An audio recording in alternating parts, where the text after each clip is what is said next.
Cavernal, chapitre 5, page 52. Mais il est dit que les choses ne seront pas aussi faciles pour les compagnons.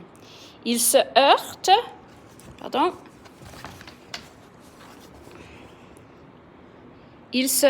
un obstacle imprévu. Soudain, le rayon de la lampe éclaire un éboulis. Les blocs de rocher obstruent complètement la galerie, interdisant le passage. « Mais qu'est-ce que c'est que ça? » demande Rogne, indigné. « Ariane, peux-tu me dire comment on va faire pour aller dans ta grotte à chauve-souris avec ce tas de roches? » Je ne comprends pas, dit Ariane, perplexe.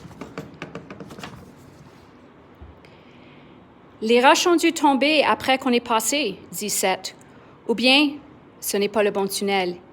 Il me semblait pourtant, dit Ariane, que je reconnaissais certains détails qui m'avaient frappé pendant notre fuite. Par exemple, quand on est passé près du grand trou, mais ça se peut que je me sois trompée, ce n'était peut-être pas ce tunnel-ci. Il va falloir trouver le bon. »« Retrouver le bon? » s'écrie-moi. « Oh, moi j'en peux plus. Je serais incapable de faire un pas de plus. S'il faut fouiller tous les tunnels pour trouver la sortie, laissez-moi d'abord me reposer. Moi n'est pas la seule à se sentir à bout. Cette halte forcée leur fait prendre conscience de leur épuisement.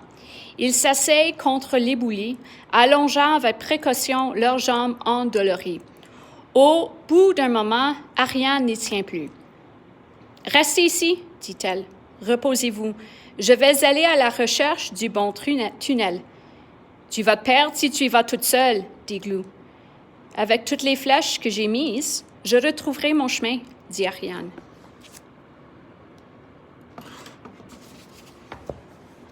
Si je n'étais pas si fatiguée, j'irais avec toi, dit Glou. Mais mes jambes refusent de faire un pas de plus. Il n'y a pas quelqu'un qui serait assez en forme pour accompagner Ariane? On ne peut pas la laisser partir toute seule.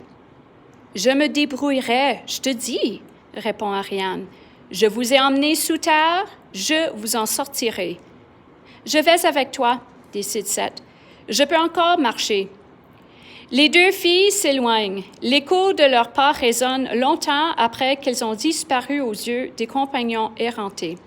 Quand elles reviennent, c'est aussi la résonance de leurs pas que les compagnons entendent en premier.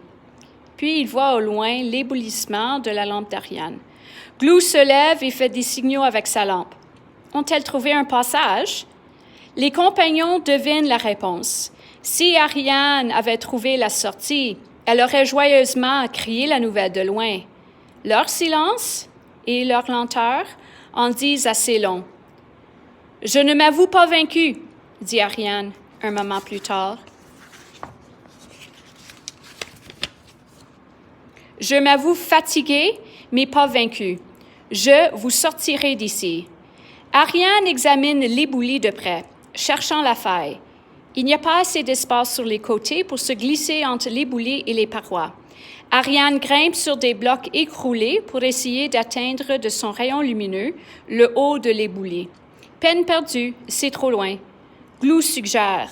« Je vais prendre Biba sur mes épaules. Il verra s'il y a assez d'espace au-dessus du tas pour qu'on puisse se glisser dans la grotte aux chauves-souris. » Aussitôt dit, aussitôt fait, Biba éclaire le sommet de l'éboulis. D'en bas, des voix anxieuses questionnent. « Puis, qu'est-ce que tu vois? »« Je ne vois rien que de la roche. Il n'y a pas de place pour passer. C'est tout bouché. » Biba redescend. Plus un mot n'est dit. Les compagnons ruminent la terrible évidence. Ils sont prisonniers du réseau souterrain. Ariane n'a pas besoin de les voir pour comprendre que les compagnons sont à bout de courage. De longues respirations humides et des reniflements se font entendre dans le noir. Ariane se laisse aller contre le rocher. Elle n'a plus enfin envie de lutter. Elle se sent devenir froide et dure comme la pierre. Elle s'engage sur les chemins les plus sombres et les plus désolés de son esprit, là où aucun espoir n'est permis. Ariane se laisse couler dans l'eau noire de la détresse. Ils n'en sortiront jamais. Autant mourir tout de suite et devenir une chose aussi insensible que la pierre. Ne plus souffrir, mais s'enfuir dans les chemins ténébreux qui débouchent chez la mort. Ariane reste longtemps comme morte, et puis quelque chose la rappelle des lieux obscurs où elle désespérait. Quelque chose de vivant et de familier, la main d'un compagnon. Et la voix de Seth vient, dans un souffle chaud, se glisser dans son oreille. « Ariane, qu'est-ce que tu as? Tu nous abandonnes pas, hein? Tu vas trouver un moyen de sortir d'ici? » Ariane presse la main trop légère contre sa joue, glacée, et retrouve assez de force pour mettre de l'assurance dans sa voix. « Ne t'en fais pas, Seth. Je vais trouver une autre sortie. » Ariane élève la voix pour être entendue de tous. Elle réussit à la charger d'ondes fortes pour secouer les compagnons. « Il faut retourner à la cavernale. Ça ne sert à rien de rester ici. On trouvera une autre sortie. Vous verrez, on trouvera. » Les compagnons reprennent lentement le chemin de la cavernale. Ils se retrouvent les flèches de pierre construites par Ariane. Ça leur prend un temps infini pour refaire le trajet à rebours. Seule la perspective d'être séparés des autres pousse chacun à continuer d'avancer. Sans enthousiasme, ils retrouvent la routine de leur vie cavernicole.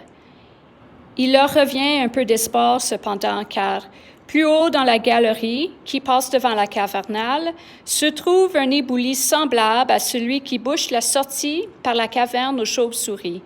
Il pourrait peut-être libérer un passage dans l'amas de rochers. Éboulis pour éboulis, autant s'attaquer à celui qui est le plus proche de leur refuge. La galerie monte à cette hauteur-là.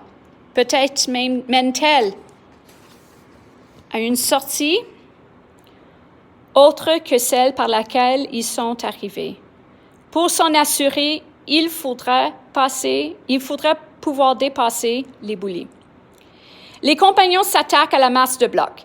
Ils enlèvent les petits cailloux, le sable et les autres débris pour commencer.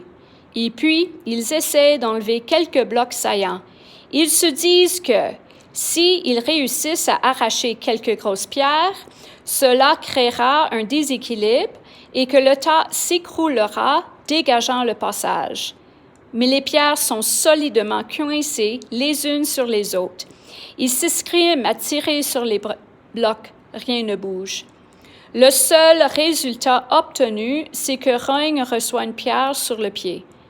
Après cet incident, ils sont plus prudents, mais pas plus chanceux. Cependant, ces essais ont du bon. Ils tiennent les compagnons occupés et les empêchent de se désespérer entièrement. Ça leur donne l'illusion qu'il va se passer quelque chose. Et il se passe effectivement quelque chose. Par chance, ce jour-là, les compagnons sont tous à l'intérieur de la cavernale. Glou entend un bruit qui se gonfle en sourdine sous le bruit des conversations.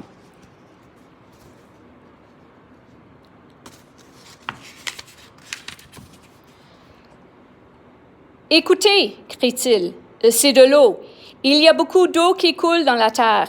Il doit y avoir un orage là-haut. » Au même moment, un vacarme épouvantable éclate dans la galerie longeant la cavernale. Ça siffle, ça gronde et rugit. Les compagnons se précipitent sur le seuil de leur refuge. Dans les rayons de leurs lampes, ils aperçoivent un formidable jaillissement d'eau. Murgissante, furieuse, l'eau sort de partout. Elle gicle de la voûte, des parois. Elle tourbillonne à toute vitesse dans la galerie. Les compagnons se font asperger. Ils reculent dans la cavernale. La violence de l'eau est impressionnante. Elle monte rapidement dans la galerie. Elle assaille bientôt le seuil de leur refuge et les compagnons comprennent le danger. S'il fallait que l'eau monte dans la cavernale, ils seraient noyés comme des rats. Il n'y a pas d'autre issue que se réfugier. Non. Pardon, il n'y a pas d'autre issue que l'entrée et il n'y a ni corniche ni saillie où se réfugier. Les compagnons surveillent